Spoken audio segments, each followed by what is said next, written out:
Thank you so much, Miss Moderator, for the nice introduction. Bismillahirrahmanirrahim.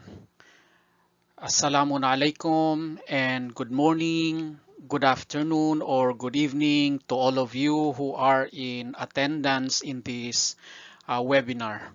At the outset, I would like to congratulate the organizers led by the Malaysian Association of Education, the Malaysian Association for the Education of Philosophy and Thinking, for organizing this event in the current situation that we are in. As you may observe, and also indicated even before this webinar, my presentation has 2 points of digression from the series of papers that have been presented so far. One is that my topic is not Islamic philosophy per se, but it is a topic concerning Muslims, particularly in the Philippines. And I am trying to analyze the topic from a postmodernist lens. The second point of digression is that unfortunately I could not deliver my talk in Bahasa Melayu, although I want it to do so. And with that, I hope that in the next webinar that we have in the future, I will be able to present my paper in Bahasa Melayu, inshallah. So having said that, my presentation will begin with an introductory anecdote to be followed by the framework, which is Derrida's grammatology, then the statement of the problem, and then a discussion of the 5 cases about radicalism, extremism, religious extremism, Maute group, Islamic or un-Islamic, as they are reported in the Philippine media. And then I will make a summary and my conclusion.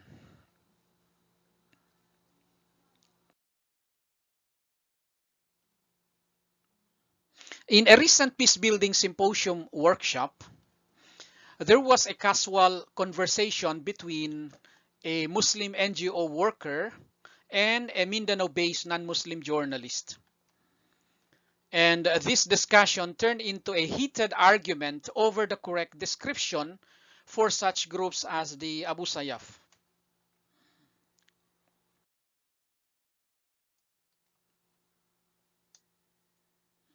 The Muslim NGO worker said that they are un-Islamic, meaning non-Islamic, because what they do are against the teachings of Islam.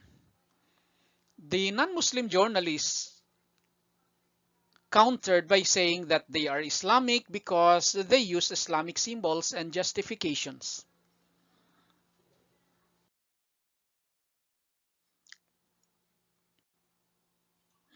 That heated argument actually calls to mind postmodernism's recurring themes.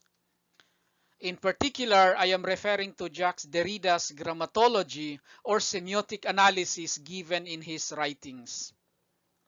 According to Derrida, who is a prominent postmodernist, textual is the way in which the social world is constructed.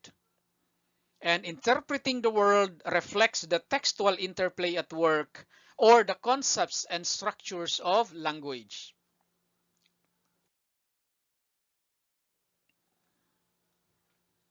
And accordingly, there are 2 ways of exposing textual interplays. One is by means of deconstruction and the other one is double reading.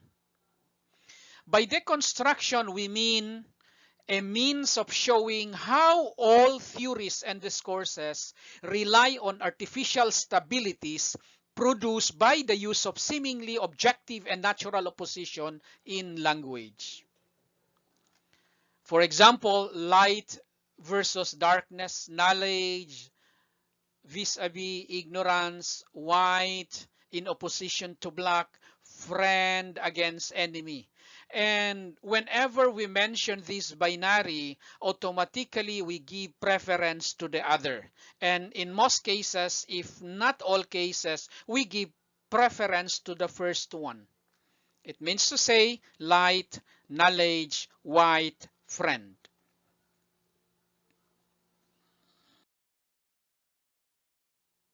In a bid to demonstrate how these stabilizations operate, Derrida subjects the text to double reading. One is a repetition of the dominant reading to show how it achieves its outward coherence, and number two, the demonstration of the internal tensions within a text that result from the use of ostensibly natural stabilizations.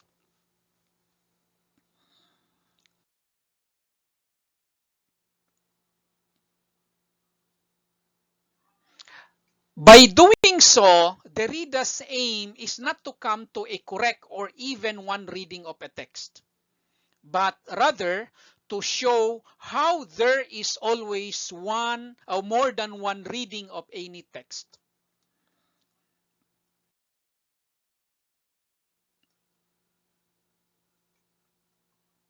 So, taking postmodernist Derrida's grammatology or semiotic analysis as the theoretical framework, this brief presentation, which is a working paper, shall explore the textual interplay at work in media reporting about violent extremism in Mindanao.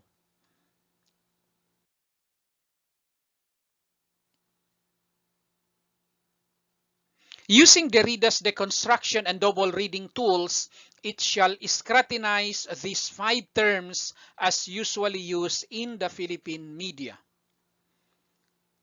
1. Radical or radicalism. 2. Extremism. 3. Religious extremism. 4. Maute group. 5. Islamic or un-Islamic or Islamist.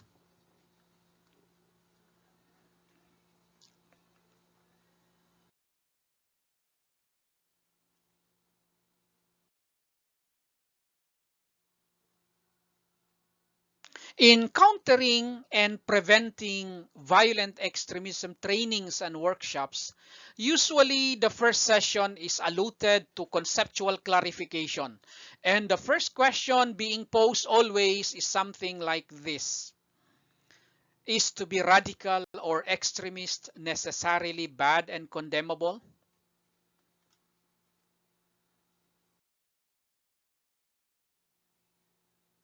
When we check the dictionary, usually we find out that the word radical is defined as one that advocates fundamental change, while extremist is defined as one that holds a view or displays a behavior or action different from the usual. Whether we are conscious of it or not, when we talk about extremist or extremism, we picture in our mind a spectrum and its 2 ends. The extreme parts and the middle as the norm or normal.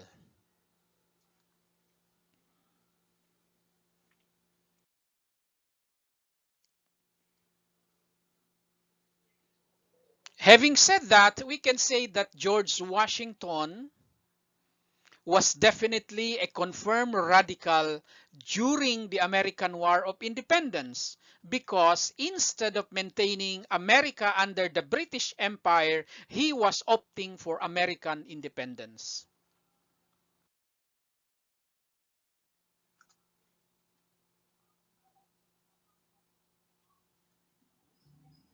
Andres Bonifacio of the Philippines was also a certified extremist because instead of just reform under Spanish sovereignty, he was fighting for separation from Spain.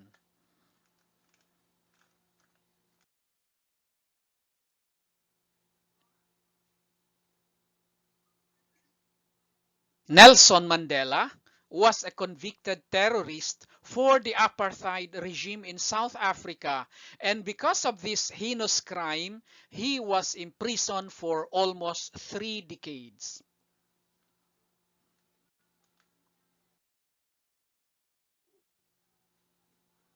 How about the young Jewish man who had the audacity to turn upside down the money changers' tables in the Temple of Solomon? The same young Jewish man addressed his fellow Jews as you serpents, you generation of vipers, and you an evil and adulterous generation. He must be an extremist.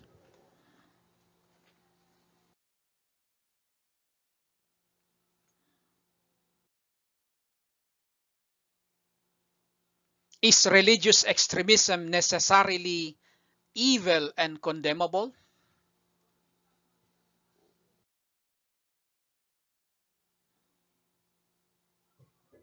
How about a person who makes the vow of celibacy and poverty to become a nun or priest?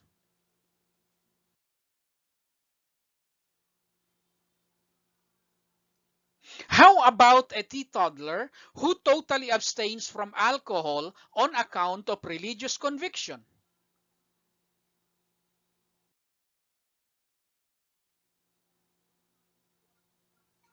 How about a non-smoker in a country or city of smokers who refrains from smoking due to a religious reason?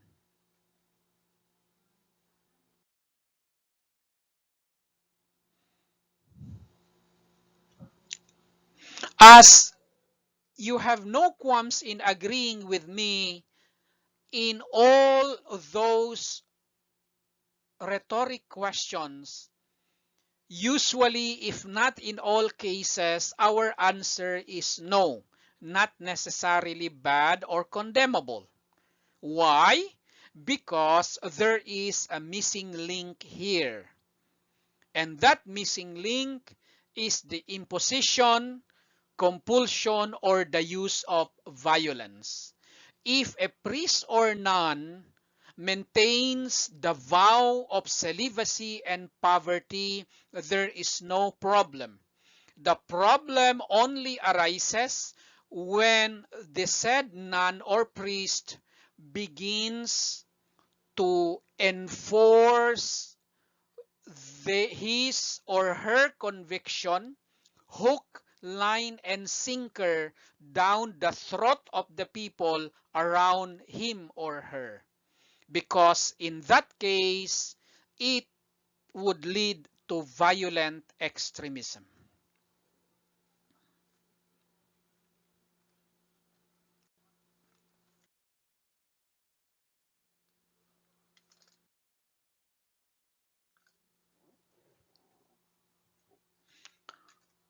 What is the origin of the appellation Maute Group? Do the leadership and members of the group explicitly identify themselves as such?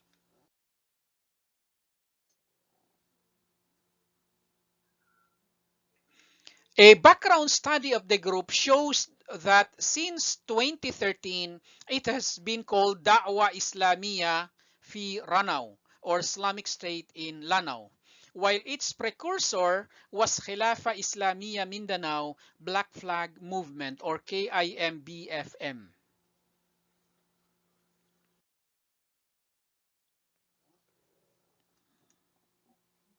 Then, who originates Maute Group appellation? If Google search were the basis, the media that oftentimes erroneously describes Khilafah Islamiyah Mindanao as Khalifa instead of Khilafah is also the one that cogently coins the appellation obviously for convenience sake.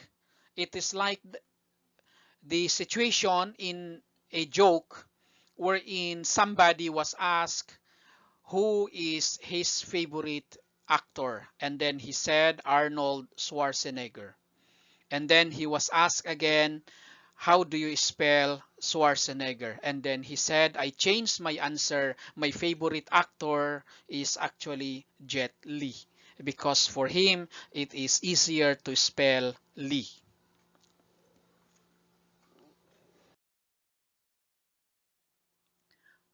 So what is the justification? Well, the argument goes, the founders of the group are two Maute brothers, Abdullah and Omar, and a good number of its members are the founders' relatives. Granted that tens, say 50 members of the group bear the family name Maute, is this hasty generalization justifiable? Is it reasonable to implicitly implicate in the popular court of public opinion the hundreds, if not thousands, of members of the clan to the group and its notoriety?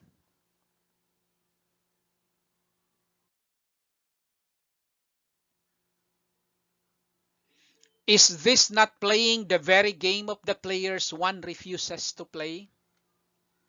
No wonder for individuals for whom drowning in the deep blue sea of stereotyping and guilt by association is imminent, befriending the devil of violent extremism is by far a lesser evil for them.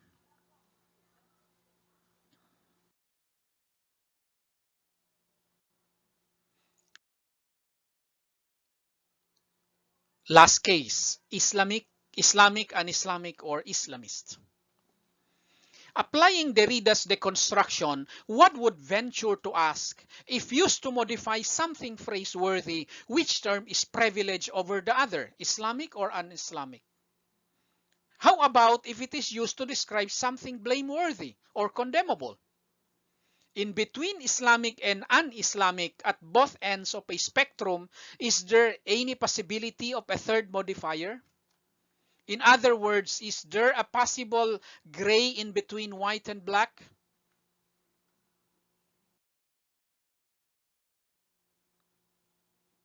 The argument goes, these groups are Islamic groups in the sense that their members are Muslims, or at least they claim to be such. They use Islamic symbols and metaphors such as the black flag with religious inscription in Arabic and the utterance of Allahu Akbar in their propaganda materials. They justify their acts as part of jihad.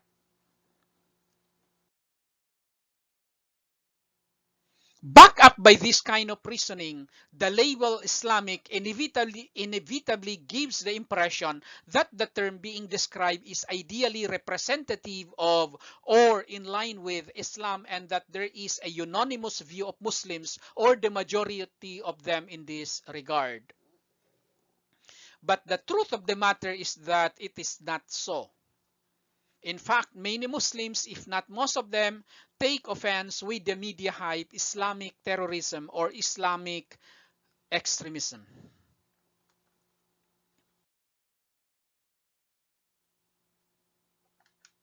The binary opposite of this Islamic appellation is the simplistic dismissal and dissociation of such groups with Islam. For example, saying the ISIS is un-Islamic, the activities of such and such groups are against the teachings and principles of Islam. Those who commit such acts are not Muslims, even if they call themselves Muslims. Terrorism is haram. No Muslim is a terrorist.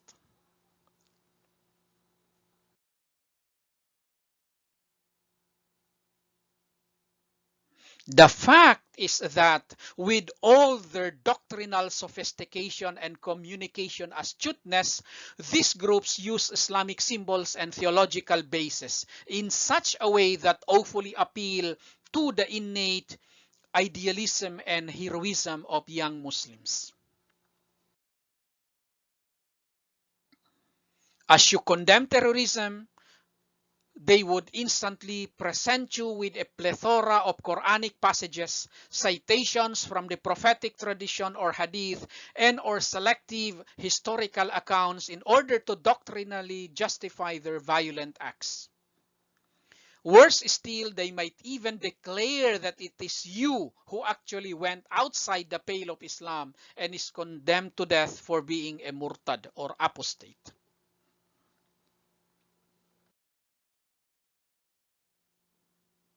After doing the Derridian deconstruction and double reading of the terms Islamic and un-Islamic to describe certain groups, is a third reading possible? Can we come up with a middle ground? Can we find a neutral platform?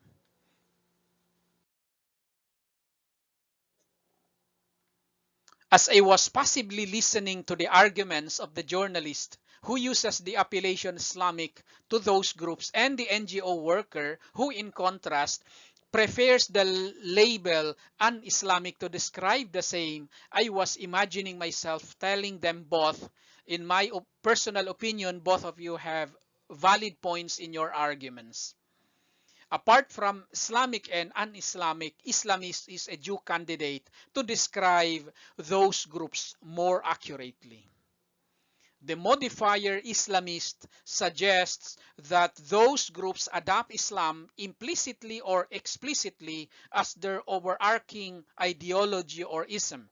But whether this adoption is religiously correct or not on the basis of the textual sources of Islam is a different story.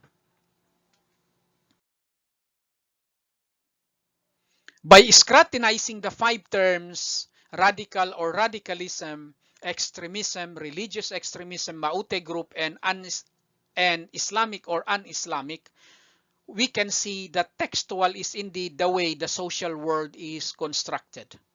It is the same reason why Filipinos, nay the Philippine government, call part of the South China Sea as West Philippine Sea and the Benham Rice as the Philippine Rice.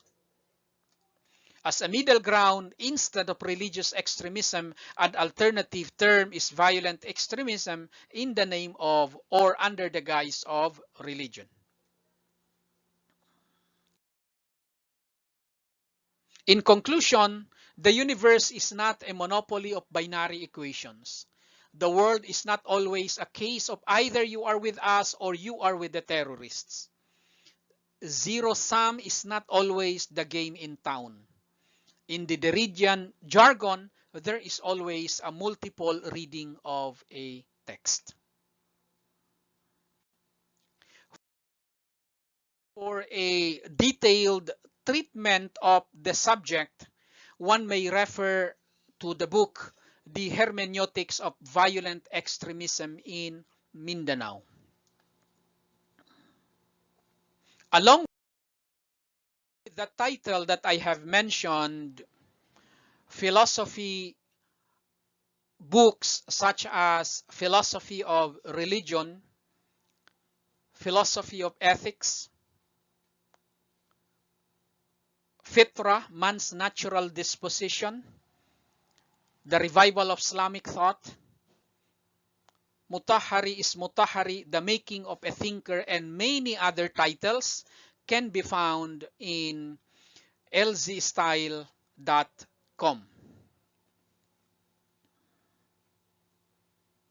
With that, I thank you so much. Terima kasih banyak-banyak. I am now ready to entertain your questions and comments.